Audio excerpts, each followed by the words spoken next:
everything you never needed to know. This is Totally Useless Information with Nick and Roy. Listen, laugh, and learn.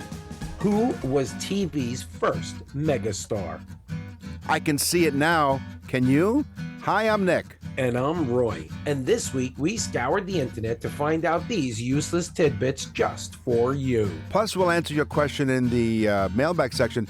Someone wants to know, Roy, what you and I do when we're not doing this. Boy, you don't want to know.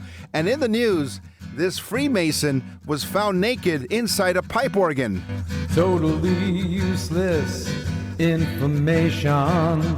It's everything you never needed to know.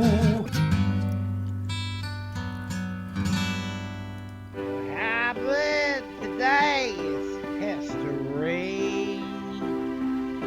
What happens tomorrow is history.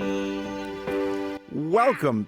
Yeah, welcome once again. Totally Useless Information with Nick and Roy. Over 87 countries, inching so close to 90 countries around the world. And of course, I didn't even know there were 90 countries. Yeah, you can't even name 5. I had a Bronx education, a Bronx, New York education. Right. So we learned about like 2 countries. Right. Yeah. We thought there was the United States and Europe. Right. We thought Europe was one country. Yes. Of course, that was what you thought was geology. And also, we're on the iHeartRadio Talk Network, coast to coast in Canada. And now, speaking of Canada, this is where the show is recorded and produced, of course. Are But you going to introduce Adam, or you just keep going on? well, I'm getting to that because Adam is folks want to know. They want to know who Adam is. He has the Festival of Bizarre Toronto. Now, Toronto has a lot of history. People come visit Toronto, and they enjoy the experience because they have some great sightseeing, tourist stuff. The people are wonderful, of course, really quite polite. And but there's a bizarre side of Toronto, which no one knew. I didn't know in all the years I've lived here. So there's a festival, the Festival of Bizarre Toronto History, was organized by our guest, Adam Bunch. Adam, welcome to Totally Useless Information with Nick and Roy. Oh, thank you very much for having me. Tell us. I knew that Toronto was bizarre. You'd be surprised what 20 loonies can get you. Yes. it can get you to host a podcast. So Adam, I said you're a historian. So tell us what got you into the history part of history in general, and then specifically why the history of Toronto. Yeah, it's the city I grew up in, and sort of grew up with my parents and grandparents telling stories about growing up here. And when I got bit older myself, sort of fell into it by accident. Was working in the oldest neighborhood in the city, down by the St. Lawrence Market, with old buildings and plaques all the time, working an absolutely terrible, boring office job. I'd head out at lunch and get lunch in the market, read those plaques, and sort of enjoy the old buildings, and sort of got drawn down a rabbit hole of stories that I haven't been able to take my way back out of. Everywhere you look in the city, in any city, you're just surrounded by all this history, all these stories that teach you something about the place you live, and sometimes they're pretty weird too. I always kind of wanted to do a history festival because there's so many people in the city doing amazing work who are incredible storytellers, and I always thought it would be nice to have sort of one event that would bring a lot of them together. And it eventually occurred to me that bizarre might be a nice angle because it helps draw people in and it keeps things lively and interesting, but it is sort of an endless supply of them. This is our 3rd year, and I've got tons more ideas for future years. Wow. Adam, is it about the architecture or the stories, or could you share one of the bizarre stories with us? Yeah, it's the stories is what always sort of hooks me in myself. And these stories, are endless. So, for instance, we're kicking off the festival on Monday, June 2nd, with a look at the guy most people consider to be the strangest prime minister in Canadian history. What, there's only one? There's only one? Yeah, I was just going to say, I'm from the United States. We look at them all like that. Right, yeah. Go ahead. Yeah, you should talk, but go on. But then again, we have Trump. Adam, right, yeah. So who's this? There are many strange stories about prime ministers, but the one who takes the title, I think, of the strangest is William Lyon Mackenzie King, who's also our longest serving prime minister. He was in office on and off from the wake of the First World War all the way through the Second World War. So decades. I think it's something like 26 years in Wow. total, which is a huge chunk of Canadian history. We learned after he died, when his diaries were published, that the whole time he was in office, he was also a dedicated believer in the occult.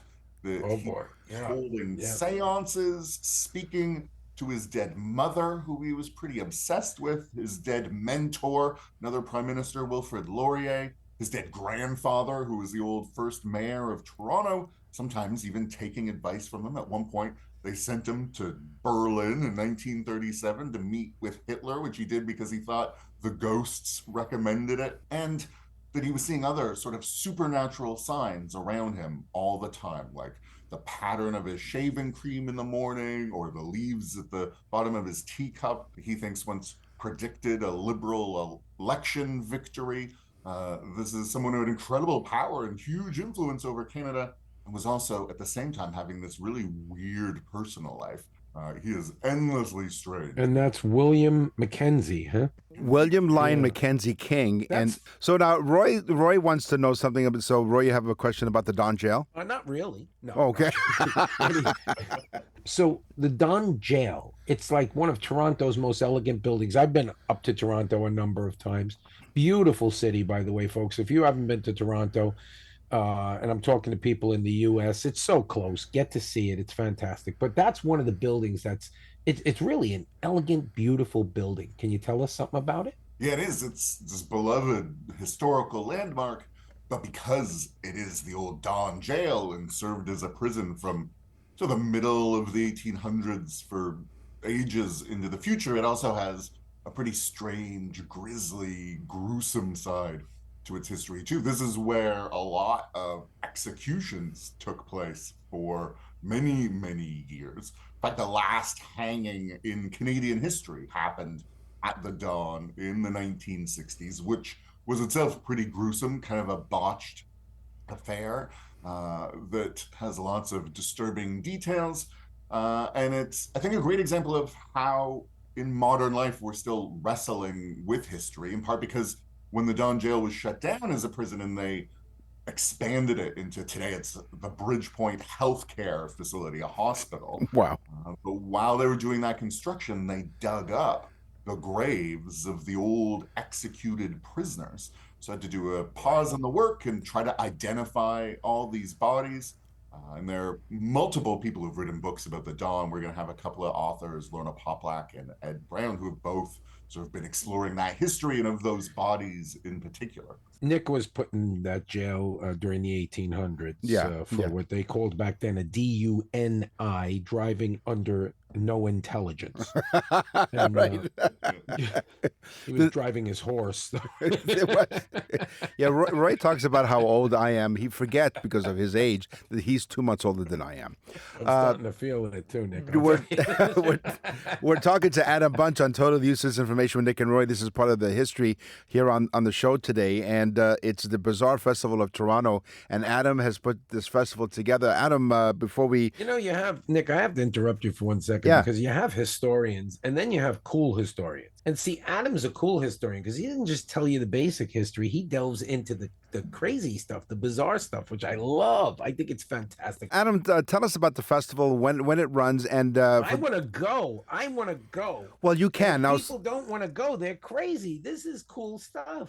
It is. Now, the festival does happen in Toronto. There are walking tours on the weekend as well, but most of the festival is online. So tell us, Adam, because our show, obviously, as we told you, appears in many, many countries and, of course, all over Canada. So if you're not able to travel to Toronto and be part of the walking tours, tell us how anyone in our audience can participate in this wonderful festival. Yeah, so you don't need to be in Toronto. All the events we've talked about today are all ones that are happening online. So every weekday night, that first week of June, starting June 2nd, there's going to be a different event. We're going to talk about one of the things we've talked about today, all online over Zoom. So it doesn't matter where you are. It's all going to be 8 p.m. Eastern time.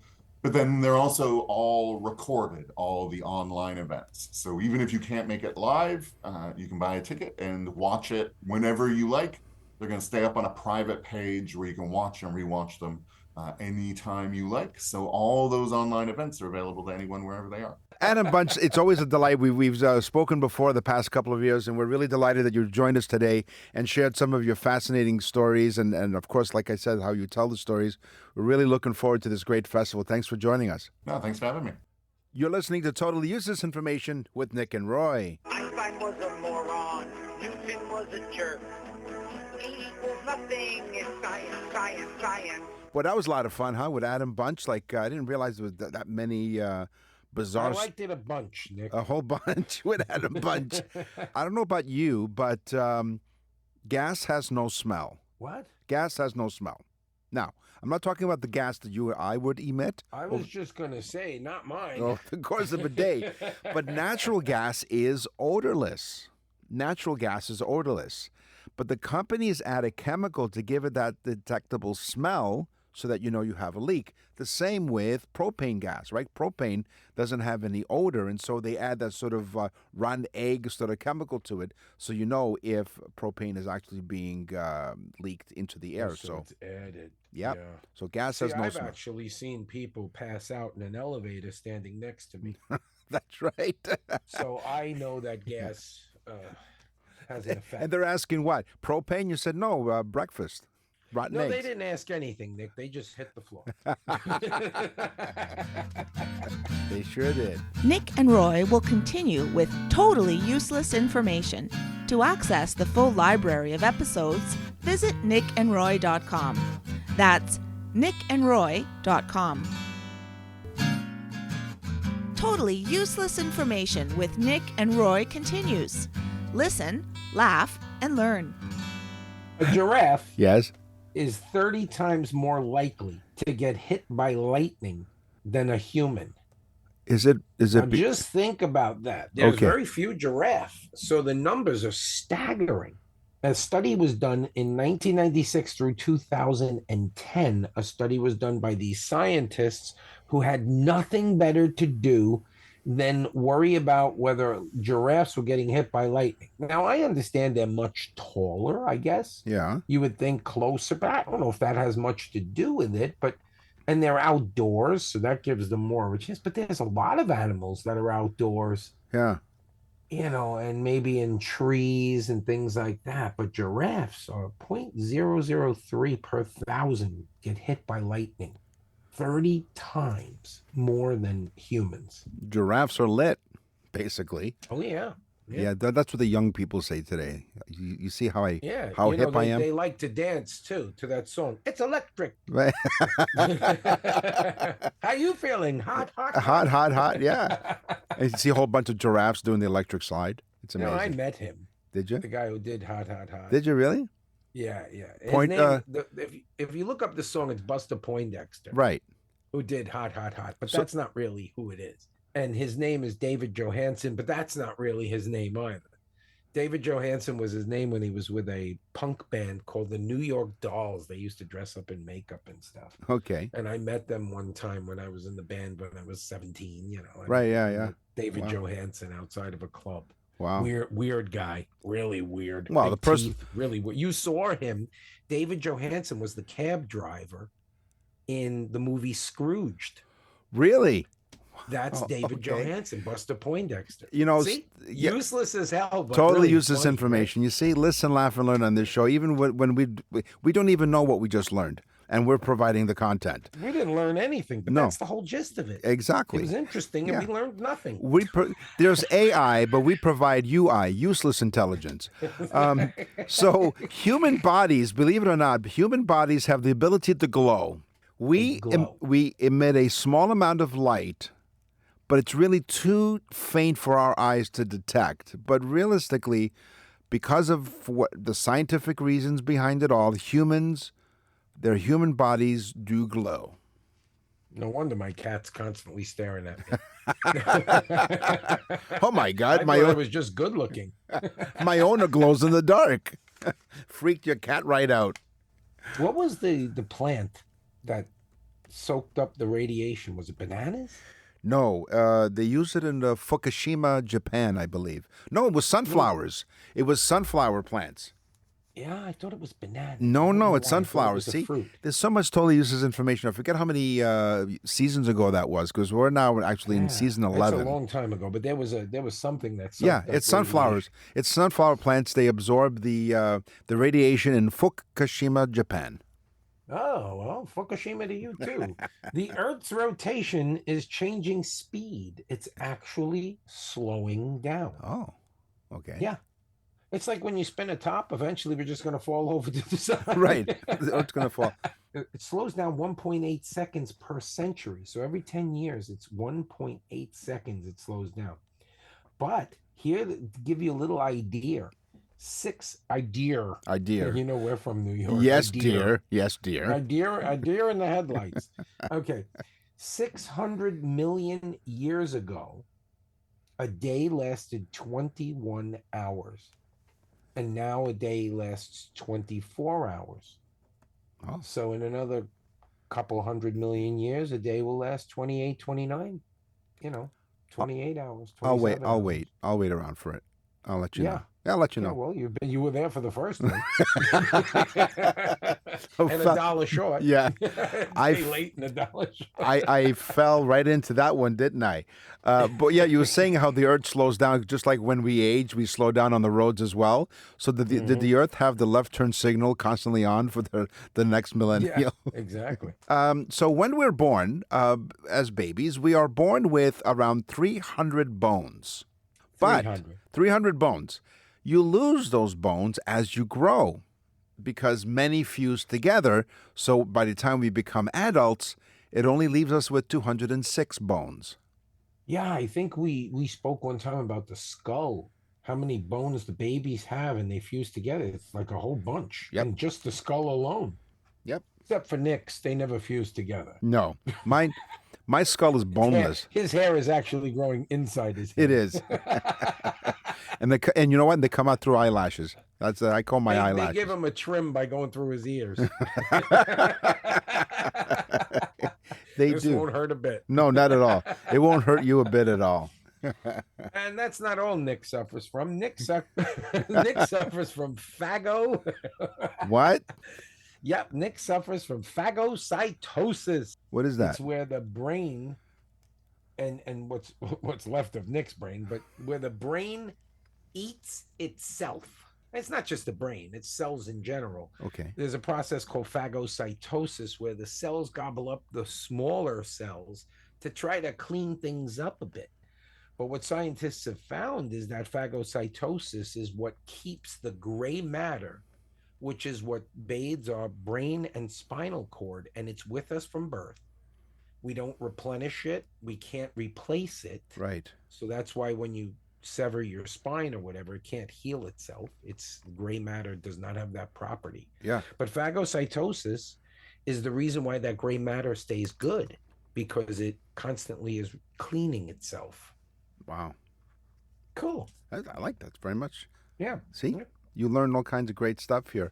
There are more stars. This sounds like one of those romantical sort of things, like you find on a card or something. There are more stars in the universe than the grains of sand of my love for you, or something. There are more stars in the universe than grains of sand on all of the Earth's beaches. The universe, Trillions, right? the universe is incredibly vast and filled with countless stars. So I don't know millions because they're still counting them from way back when. So there are more stars in the universe than there are grains of sand on all of the Earth's beaches. Wow. Nick, get ready. The universe has a color and a name to that color. I should have used this as my tease. Yeah. This is cool.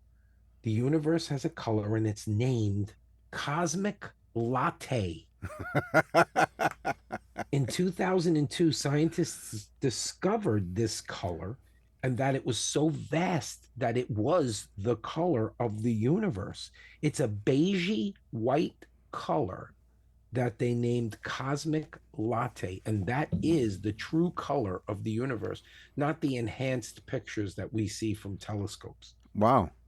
You know what? Next time I go into one of those coffee places, I'm going to order one of those. A Yeah, cosmic so latte. basically it's this ashy beigey white. Yeah. It's a boring color, kind of like looking at Nick's face. Right.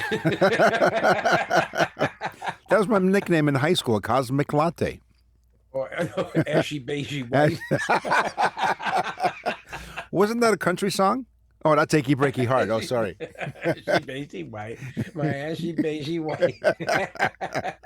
Don't mess around with my ashy beigey white. Don't mess around with totally useless information with Nick and Roy. You can mess around with our website. Ooh, look out, nickandroy.com.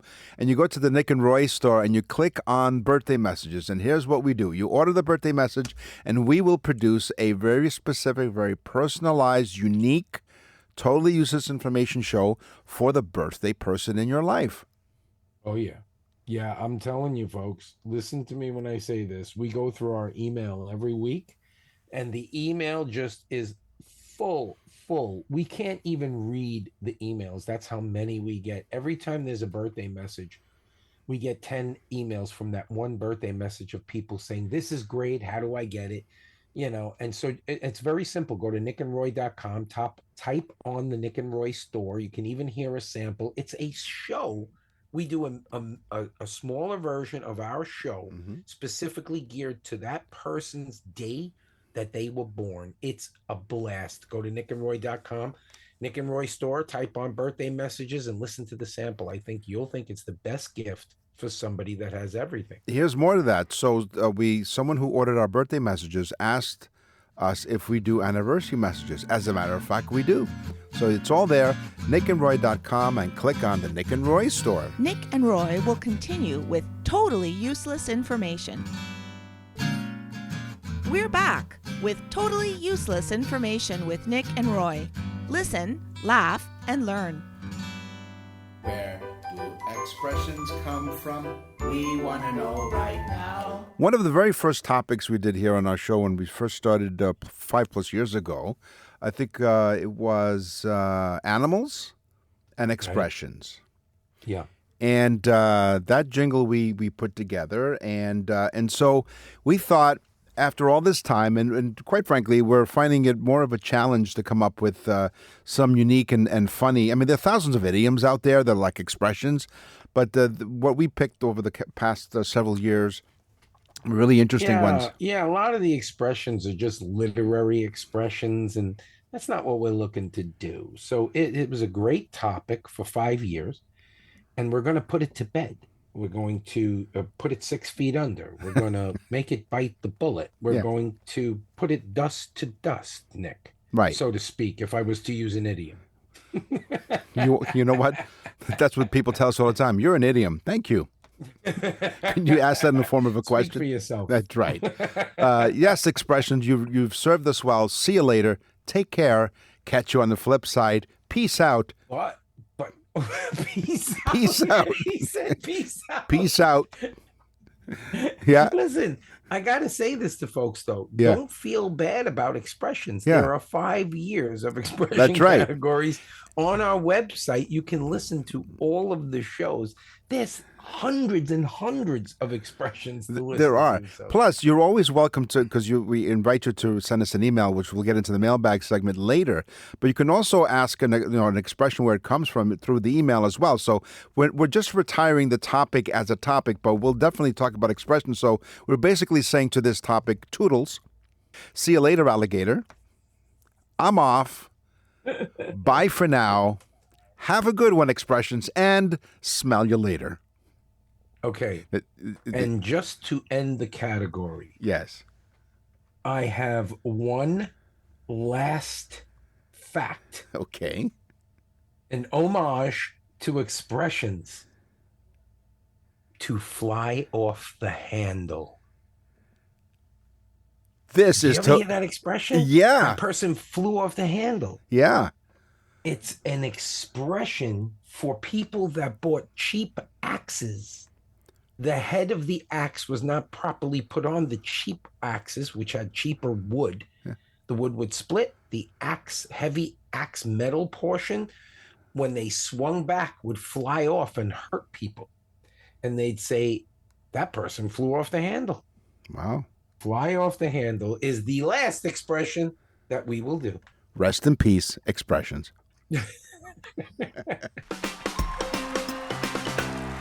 This is Totally Useless Television Information with Nick and Roy, the two guys that put the boob in boob tube.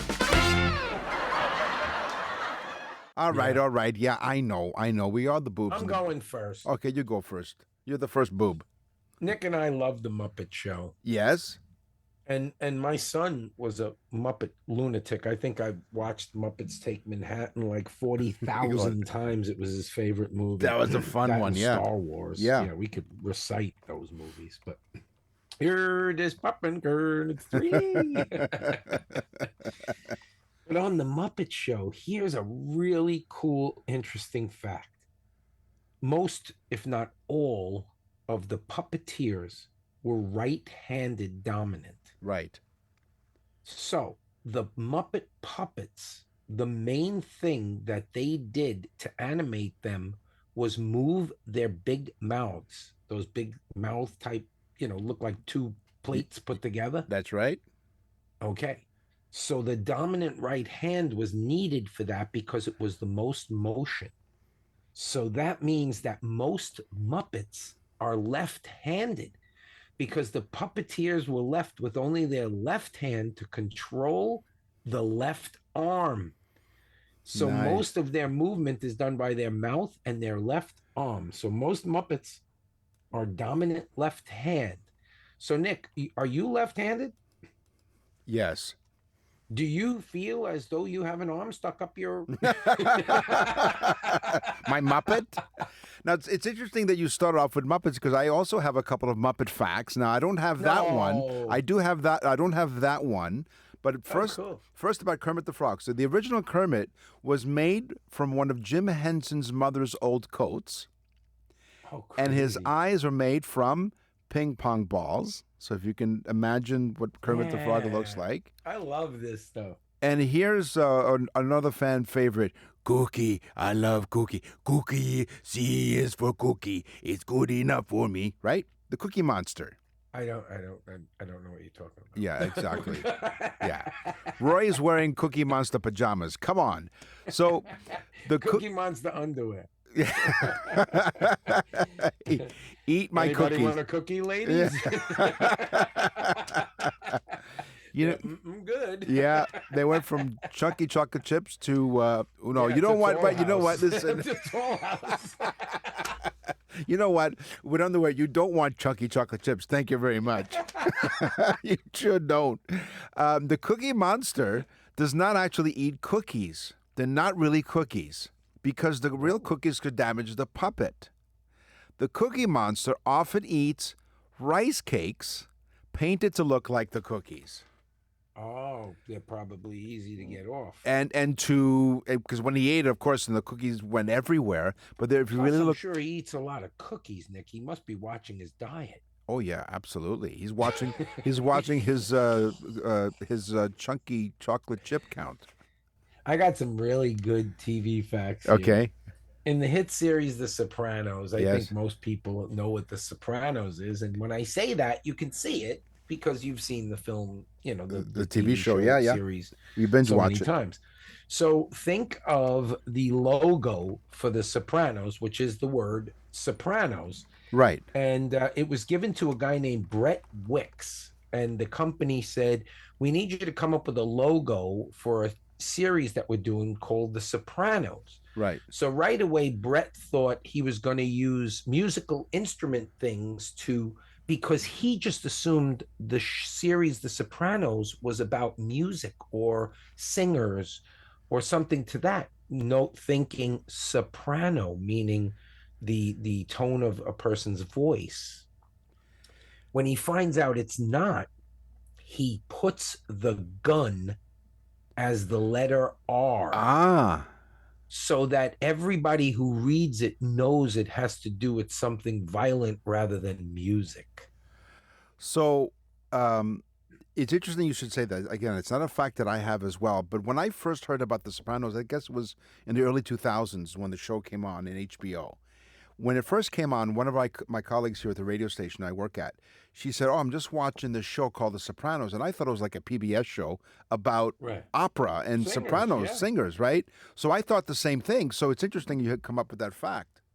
Yeah, but if you look at the logo, the R is a small case R that's Yeah. shaped like a gun. Like a gun. There you go. Yeah. So, just like you, I also have soprano useless TV facts today, No, but not. this is crazy. Yeah, it This is. is good. So we run parallel with each other on this. So you talk about the logo. How about this? So James Gandolfini played Tony Soprano, of course, and I think he's won many awards for it. He was just really great at it. And you wonder, every actor has their own way of getting into a character.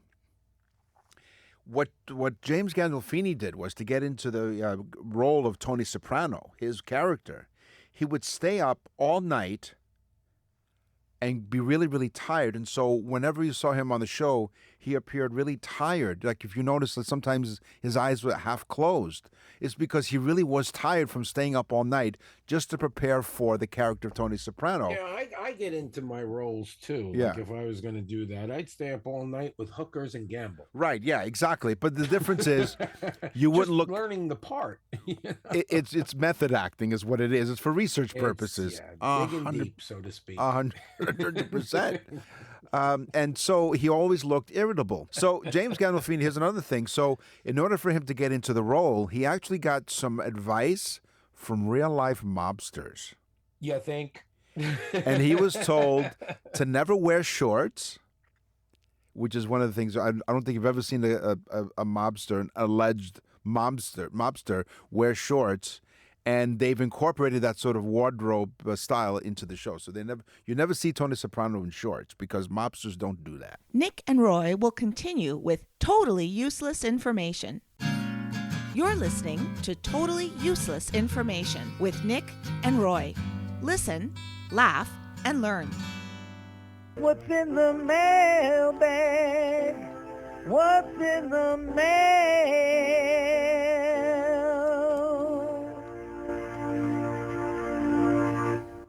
So I'm going through the mailbag and I see this one, and it's George from Somerset, Kentucky. Yeah. Somerset, Kentucky. He says, "My wife and I think your show is so great.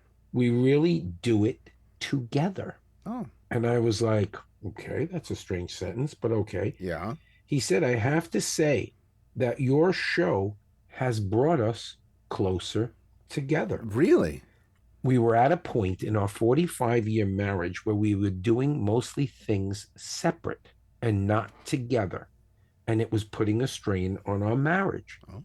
My wife said, "This show seems very funny," and we listened to an episode, and then we listened to another and another and another. We binged listened, and now we listen every week. It's something that we do together, and because of it, we're doing a lot of things together again. Oh, wow. And so thank you to Nick and Roy for giving us the ability to find each other again. I think this is the coolest email I think that we've ever had. My email comes from Donna from Woodbridge, Ontario. That's where actually that's where all the Italians live, up in Woodbridge. They're like, the Ginas and the Ginos. We love listening to your show. We just started listening recently, and we're really curious about what you guys do for a living. So clearly not this. Yeah, clearly they don't think we do this. Right, yeah. This is not a living. But you know what? We have a lot of fun doing it, and we have a lot of great support, and we appreciate that. So I have a radio background. I have been in radio behind the scenes for coming up on close to 40 years because I started, I worked at NBC in New York. I was actually a technical board producer in the studio and running newscasts. Nick was the person behind the scenes for the Dr. Ruth Westheimer show. Yeah, which Dr. was Ruth. Really, I don't know if people remember Dr. Ruth. She's the one that would talk about sex, and she became super popular. And Nick directed that show. Yeah, it was a lot of fun, and I mean, she recently passed away actually not too long ago. But she was still having sex, folks. She is. It's amazing. Really appreciate that question, Don. And Roy, what do you do for a living? I was an entrepreneur for many years, retail, restaurant business, a chef. I've done so many things, and I thank God that my motto in life is: if you have a bucket list when you die, you didn't live your life. Right. And you don't need a bucket list. Just tick them off as you're going and you'll do fine. On the show today, we talked to Adam Bunch, Bizarre Toronto Festival. We talked about TV. We retired expressions. It's time for the news. And now, from around the corner and around the world, this is TUI News. Brisbane Freemason found naked inside a $1 million pipe organ. That's all I'm going to tell you. Yeah. He's a Freemason. Right. So this has something to do with the story. The 51-year-old was unable to offer an explanation for his behavior, stating, according to him, things Was just... anything stuck in a pipe? Well, he said things got a little loose. Okay? So, Glenn Langford, 51 years old, as I mentioned, has been granted bail after being accused of damaging a pipe organ at Brisbane's Masonic Memorial Center recently. Authorities discovered him lying inside the sizable instrument, drunk and naked. Oh. He had... Nick, the pipes get smaller as the octave goes up. Right. I've been known to be found in the bass section. Right, yeah, exactly. And then eventually singing soprano. Speaking of sopranos, he had with him a remote-controlled police car, a toy gun, and that's what they found on him when he was arrested. So he was playing cops and robbers in the nude and ended up in a pipe organ. A large pipe organ. That's correct. So he was nude, though. He was. He allegedly... His pipe organ was exposed. It was, but also it was floating because he broke into the establishment and flooded the premises by turning on the taps, which set off the fire alarm, alerting the police of his presence. So he flooded the place. Right. Naked. Yes. With a remote-controlled car. Yes. See, he's a stupid man. He should have bought a remote-controlled boat. Right. That's correct. That's a great point. I think of everything. I know you do. Well, you've done everything, absolutely. So now he stands accused of damaging the pipe organ and decorative wall fixtures. Now, this pipe organ was insured for over $1 million because it was installed in 1930. And This was an antique pipe organ. The organ's damage is believed to be irreparable, according to the building's caretaker. So this guy did some serious damage.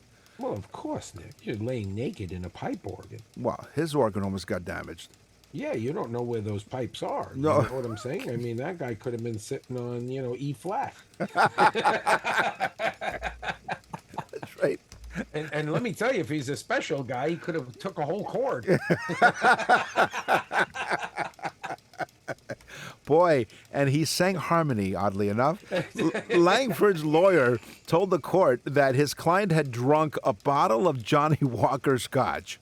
A bottle. Oh, so this guy was really gone. And he entered the building with every intention of distributing food to the homeless. Which he said to himself, the homeless will be in a Masonic temple at 2:00 in the morning.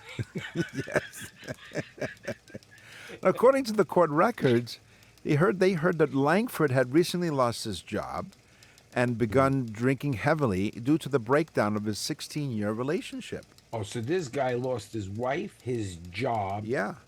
I mean, he's a walking country western song. He is. Which, by the way, Roy has written a country song or two as part of his many things. That's why he was in the pipe organ. He was playing like, "Don't break my heart." In E, and you know what? In E flat, ironically enough. So, I mean, you know what? Based on your email, on your mailbag, where you said the couple got together because they're listening to our show. See, this was Langford. This was his problem. This was Mr. Langford's problem. He did not listen to Totally Useless Information with Nick and Roy. He was released on the condition that he not venture within 100 meters of the center. When queried as to why he was found naked in the organ, he told the news station he does not have an explanation. Well, of course not. Like, how could you explain that? Simple can of beans and boom. Boom. And speaking of boom, as we have said we said goodbye to our topic expression, see you later, take care, peace out, toodles, see you later, alligator, Bye And for now. Don't forget Adam Bunch's Bizarre Toronto. That's cool. Yeah, check it out. BizarreToronto.com. The festival runs June 2nd to the June the 8th, and you don't have to be here in Toronto. What we will do in the meantime is we'll scour the internet far and wide to find more totally useless information just for you. And until then, here's what I want you to do. Tell everyone you know, everyone, to listen to Totally Useless Information with Nick and Roy. This small show that happened 5 years ago was done by two friends who said to themselves, this sounds pretty cool. And now we're almost in 90 countries around the world, listen to millions of people that we don't even know. But as we read the emails, we start to feel like we know you a little bit better. So thank you so much, everybody. I'm Nick. And I'm Roy. Thanks for listening. Totally Useless Information with Nick and Roy is recorded and produced in Canada. For more totally useless information, visit nickandroy.com. That's nickandroy.com.